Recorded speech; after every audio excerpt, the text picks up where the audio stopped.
Ils me disent qu'il faut que je meure, que je crève, que ma mère c'était une chienne, qu'ils allaient la violer. Tout ça parce que je suis lesbienne en fait.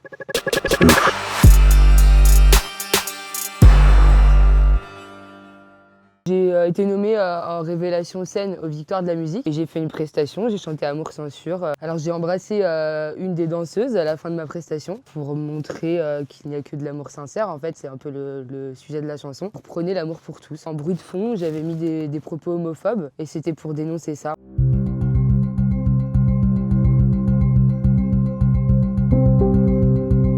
Ils me disent qu'il faut que je meure, que je crève. Il y avait des messages assez violents comme quoi ils allaient trouver mon adresse, me buter, que ma mère c'était une chienne, qu'ils allaient la violer. Tout ça parce que je suis lesbienne en fait. Et chaque message était de pire en pire et est de pire en pire en fait. Ouais, j'en reçois en boucle en fait. En boucle, maintenant ils commencent à faire des montages vidéo sur moi, de moi en train de me faire agresser, ils mettent ma tête sur des gens en train de se faire frapper et du coup ouais, comme si je me faisais agresser quoi, comme si je me prenais des baffes et tout. Ça m'a rappelé beaucoup de mauvais souvenirs parce que je me suis déjà fait agresser quand j'étais plus jeune. C'était un truc que j'avais rangé dans un coin de ma tête. Je me suis fait agresser 2 fois. Une fois quand j'étais au collège, dans la cour de l'école, quelqu'un m'a dit sale lesbienne en fait et moi je lui ai répondu ta gueule parce que à l'époque en plus je crois que je savais même pas ce que j'étais. J'avais 14 ans et c'était l'hiver et elle m'a attrapé la tête et m'a frappé contre la glace. C'était horrible, ça m'a beaucoup traumatisée. Et la deuxième fois, c'était une amie de cette fille-là. Donc c'était 2 ans après. Elle m'a attendue devant chez moi, elle m'a frappé la tête contre le sol. C'est ma voisine qui l'a arrêtée. Elle est partie en courant et enfin, on a porté plainte avec mes parents. Et du coup, la personne a eu un rappel à la loi seulement. Et je l'ai croisée tous les jours.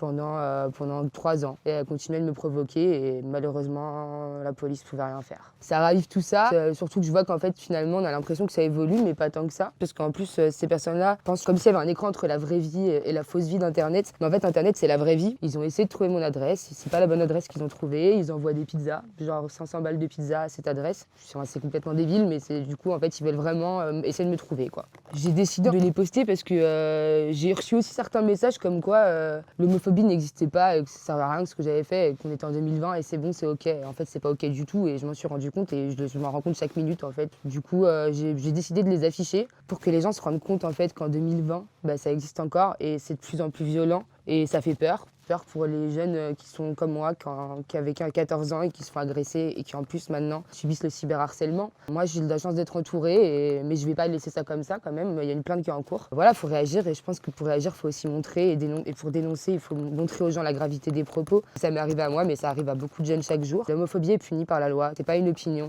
c'est un délit. Les menaces de mort aussi, même sur Internet, donc je pense qu'ils devraient réfléchir à 2 fois. Je pense qu'il faut rien lâcher, il faut parler tout le temps, il faut pas finir full bactère à cause d'eux. Parce qu'en fait, c'est ce qu'ils veulent. Je pense qu'il y a une vraie bataille à faire au niveau de l'État pour qu'il soit plus ferme encore sur les peines encourues. J'ai pas peur. J'ai pas peur, même si je suis fatiguée, je dors pas beaucoup depuis quelques jours. Et voilà, je lâcherai rien, moi.